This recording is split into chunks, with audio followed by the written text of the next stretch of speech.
தமிழ் இண்டஸ்ட்ரியில் ரீசெண்ட் இயர்ஸில் சாதனை மேலே சாதனை பண்ணுற ஒரே நடிகர் அப்படி யாருன்னு பார்த்தீங்கன்னா அது நம்ம தளபதி மட்டும்தான். நம்ம லாஸ்ட் லியோ படத்துலேயே பயங்கரமான புது புது ரெக்கார்ட்ஸ் எல்லாம் வந்து லியோ படம் பண்ணுச்சு. அது எல்லாருக்குமே தெரியும். ஒரு மாதத்துக்கு முன்னாடியே டிக்கெட் ரிலீஸ் பண்ணதாக இருக்கலாம், அதாவது யூகே இந்த மாதிரி இடங்களில். அதுக்கப்புறம் ஒரு நாளில் அந்த டிக்கெட் சேல் எடுத்ததாக இருக்கலாம், ஒரு நாள் கலெக்ஷனாக இருக்கலாம். இருக்கிறதுலே ஹையஸ்ட்டு நெகட்டிவ் ரிவ்யூ வந்த படமாகவும் லியோவுக்கு இருக்குது. அது மட்டும் இல்லாமல் லியோ படம் ரிலீஸ் ஆகிறதுக்கு முன்னாடி ஏகப்பட்ட தடங்கல்கள் வந்து கொடுக்கப்பட்ட படம்னா லியோ. ஸோ இப்படி பல சாதனைகளை முறியடித்து அந்த படம் மிகப்பெரிய வெற்றி அடைஞ்சது அப்படின்றது எல்லாருக்குமே தெரியும். ஸோ அப்படி கோட் படத்துக்கு என்ன மாதிரியான சாதனைகள் இப்போ லியோ படம் கோட் படம் செஞ்சிகிட்ருக்கு அப்படின்றத நம்ம இந்த வீடியோவில் முழுசாக பார்க்க போகிறோம். Welcome to another video. So நம்ம வைஸ் என்னோட சேனல் யாராவது ஃபஸ்ட் டைம் வரீங்க அப்படின்னா சப்ஸ்கிரைப் பண்ணிவிட்டு பெல் பட்டனை ப்ரெஸ் பண்ணி ஷேர் பண்ணுங்கள். முக்கியமாக உங்களுடைய கமெண்ட்ஸை கமெண்ட் செக்ஷனில் போடுங்க. ஓகே, எல்லாருக்கும் நேற்று நான் பண்ண லைவில் நிறைய பேர் வந்து கலந்துக்கிட்டீங்க. I'm so happy. நீங்கள் நிறையா விஷயங்கள் அதில் கேட்டீங்க. என்னால் முடிஞ்ச எக்ஸ்ப்ளனேஷன் நான் கொடுத்துருக்கேன் அப்படின்னு நான் நம்புகிறேன். ஸோ இனி அடிக்கடி நீங்கள் லைவில் வாங்க அப்படின்னு நிறைய பேர் ரிக்வஸ்ட் பண்ணிக்கிட்டீங்க. ஸோ முடிஞ்ச அளவுக்கு நான் லைவில் வர பார்க்குறேன். ஸோ என்னுடைய லைவுக்கு வந்த அனைத்து நண்பீஸ் எல்லாருக்கும் வாழ்த்துக்கள், நன்றிகள். அதே மாதிரி வராதவங்களை தயவு செஞ்சு லைவ் போடும்போது வாங்க. ஸோ உங்களுக்கு தேவையான விஷயத்த நீங்கள் கேட்டு தெரிஞ்சுக்கலாம். ஸோ இது மட்டும் இல்லாமல் இன்றைக்கி இல்லை, ஆக்சுவலி நேற்று அந்தகன் படம் பிரசாந்த் அவர்களுடைய டாப் ஸ்டார் பிரசாந்த் அவர்களுடைய படம் வந்து ரிலீஸ் ஆகி பயங்கரமான ஒரு வரவேற்பு பெற்றிருக்கிறது அப்படின்றது வந்து மறுக்க முடியாத உண்மை. அண்ட் எல்லா ரிவ்யூஸும் நானும் பார்த்தேன். It was so positive. எதுவுமே வந்து நெகட்டிவாக வந்து பெருசாக யாருமே பேசலை. ஏன்னா இந்த படம் வந்து கிட்டத்தட்ட தமிழ், தெலுங்கு, மலையாளம் இப்படின்னு சொல்லிட்டு ஹிந்தி, தெலுங்கு, மலையாளம் அப்படின்னு சொல்லிட்டு 3 லாங்குவேஜ்லேயும் ஆல்ரெடி வந்த படம். முதல்ல வந்து ஹிந்தியில் தான். ஸோ அப்படி இருந்தும் 4வது டைமாக இந்த படத்தை தமிழில் வந்து ரிலீஸ் பண்ணியிருக்காங்க. அது கிட்டத்தட்ட ஒரு 6 வருஷம் இடைவெளிக்கு அப்புறமா. ஏன்னா 2018 ஹிந்தி வந்தது. பட் இந்த படத்தை எப்படி எடுத்து வச்சுருப்பாங்க அப்படின்னு நிறைய பேர் வந்து ட்ரோல் பண்ணுறதுக்காகவே படத்துக்கு போயிருப்பாங்க. அதுக்கு இன்னொரு முக்கியமான காரணம் என்னென்னா, பிரசாந்த் அவர்கள் இப்போ தளபதி கூட கோட் படத்தில் நடிக்கிறார் அப்படின்ற ஒரு விஷயமும் இதில் அடங்கும். ஸோ அதனால் இந்த படம் எந்த அளவுக்கு இருக்க போகுது, இவரை எப்படி போட்டு அமுக்கலாம் அப்படின்றதுக்காகவே பாதி பேர் போயிருப்பாங்க. பட் போனவங்க மூஞ்செல்லாம் கரியை தான் பூசி விட்டார்கள் அப்படின்னு தான் நம்ம சொல்லி ஆகணும். படம் வந்து நல்லா இருக்குது அப்படின்னு சொல்கிறாங்க. என்னுடைய வாழ்த்துக்கள். படம் வந்து வெற்றி பெற. இன்னொரு சந்தோஷமான விஷயம் என்னென்னு கேட்டிங்கன்னா, நல்ல வேளை இந்த படம் செப்டம்பர் 5க்கு அப்புறமா ரிலீஸ் பண்ணாமல் அதுக்கு முன்னாடி ரிலீஸ் பண்ணிட்டாங்க. ஏன்னு கேட்டிங்கன்னா, பிரசாந்த் அவர்களுக்கு டாப் ஸ்டார் அப்படின்ற அந்த மார்க்கெட் வந்து எப்பவுமே இருக்குது. அவருடைய நடிகர் ரொம்ப பேருக்கு பிடிக்கும். அவருக்கும் ஃபேன் ஃபாலோவர்ஸ் இன்னும் இருக்கிறாங்க. பட் ஒருவேளை அவருக்கு போக வேண்டிய முழு கிரெடிட்டும் தளபதி படத்தில் நடித்து அதுக்கப்புறமா இந்த படம் ரிலீஸ் பண்ணியிருந்தாங்க அப்படின்னா, கோட் படத்தின் மூலிமா பிரசாந்த் அவர்களை கொண்டு வந்தனால அவர் வந்து திருப்பி மக்கள்கிட்ட போய் ரீச் ஆனாங்க. அதனால வந்து அவர் படம் ஹிட் ஆயிடுச்சு அப்படின்ற மாதிரிலாம் கட்ட ஆரம்பிச்சுவாங்க. அந்த மாதிரி எதுவுமே இல்லாமல் படத்தை முன்னாடி ரிலீஸ் பண்ணி வெற்றி படமாக இன்றைக்கி அது ஆக்கப்பட்டிருக்கு அப்படின்றது சந்தோஷமான விஷயம்.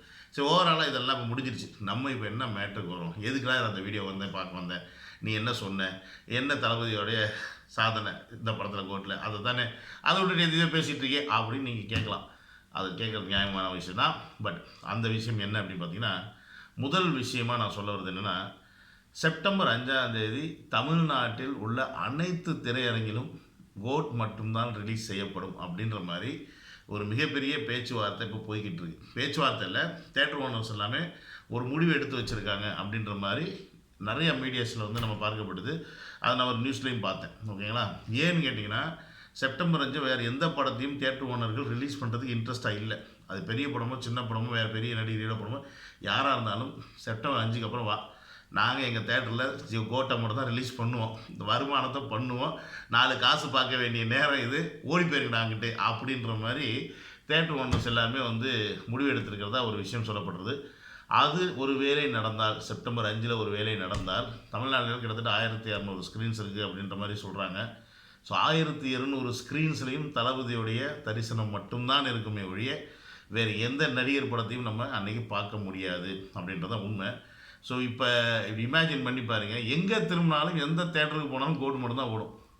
நீங்கள் அன்றைக்கி வேறு படத்தையே பார்க்க முடியாது அப்படின்னா இது மிகப்பெரிய ரெக்கார்டில். இந்த மாதிரி ரெக்கார்ட்லாம் வேறு எந்த ஹீரோக்கு இது வரைக்கும் நடந்திருக்கு சொல்லுவேன். உச்ச நட்சத்திரமாக இருக்கட்டும், அல்டிமேட் ஸ்டாராக இருக்கட்டும், யாராக வேணா இருக்கட்டும், எதாவது நடந்திருக்கா அப்படிலாம் கிடையாது. ஸோ அதாவது ஆல்மோஸ்ட் நிறைய ஸ்க்ரீன்ஸ் ரிலீஸ் பண்ணுவாங்க. ஒரு 900 ஸ்க்ரீன்ஸ், 950 ஸ்க்ரீன்ஸ். இப்போ லியோ படமே பார்த்தீங்கன்னா 900 950 ஸ்க்ரீன்ஸ் வரைக்கும் ரிலீஸ் பண்ணுவாங்க. அதுக்கப்புறம் ஏதாவது படங்கள் அதில் ஓடிட்டு இருந்திருக்கும், இல்லை ஓடின படங்கள் ஓடிட்டு இருந்திருக்கும். இதெல்லாம் இருக்குல்ல. ஸோ அது மாதிரி இப்போ செப்டம்பர் 5க்கு முன்னாடி ரிலீஸ் ஆன படங்கள் ஓடிக்கிட்டே இருந்தாலும் அந்த படத்தையும் அன்று நிறுத்திவிட்டு ஒன்லி கோட் மட்டும்தான் திரையிடப்படும் என்று தியேட்டர் உரிமையாளர்கள் எல்லாம் ஒருமனதாக முடிவெடுத்திருப்பதாக தகவல்கள் கிடைத்திருக்கிற காரணத்தினால் இது ஒரு மிகப்பெரிய ரெக்கார்ட் கிரியேட் பண்ணும் அப்படின்றது தான் உண்மை. இந்த மாதிரி ஒரு விஷயம் நடந்துச்சுன்னா இது அடுத்த வேறு ஏதாவது ஹீரோக்கு இந்த மாதிரி நடக்குமா அப்படின்றது ஒரு கொஸ்டின் தான்.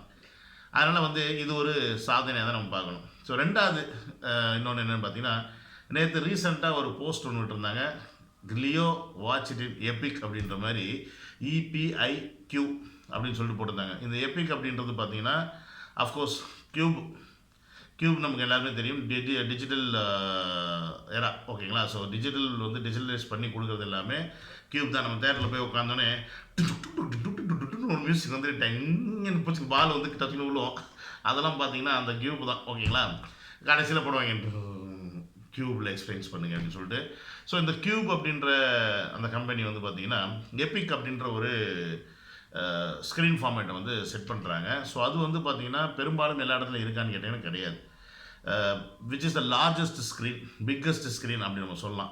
ஸோ உதாரணத்துக்கு சூலூர்பேட்டில் வந்து பார்த்திங்கன்னா இந்த கியூபோட ஒரு ஸ்க்ரீன் இருக்குது, பெரிய ஸ்க்ரீன், கிட்டத்தட்ட 650-700 பேர் உட்காரலாம், அந்த மாதிரி ஒரு ஸ்க்ரீன் இருக்குது. ஸோ அது வந்து பார்த்திங்கன்னா இதில் என்னப்பா நம்ம கியூபில் பார்க்குறதுக்கும் எபிக்கில் பார்க்குறதுக்கு என்ன வித்தியாசம் அப்படின்னு பார்க்குறது, நம்ம நார்மலாக ஒரு ஃபார்மேட் இருக்கும் படத்துக்கு, ஓகேங்களா. இந்த 9:16 அப்படின்ற ஒரு ஃபார்மேட் இருக்கும், இல்லைனா அதுக்கு கீழே 9:16 பெரிய ஃபார்மேட் தான்.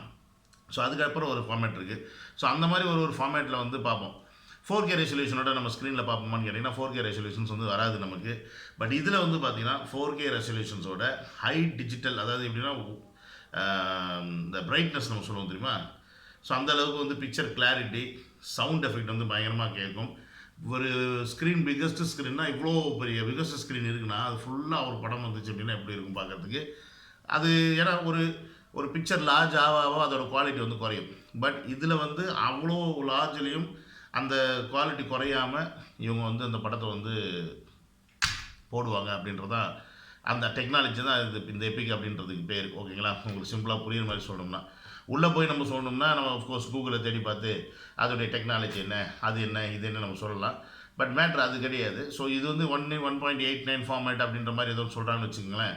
ஸோ அதனால் இந்த கியூப் எக்ஸ்பீரியன்ஸை வந்து எபிக் எக்ஸ்பீரியன்ஸ் வந்து நம்ம இந்தியாவில் ஒரு சில தேட்டரில் மட்டும்தான் பார்க்க முடியும், மற்ற எல்லா தேட்டர்லையும் பார்க்க முடியாது.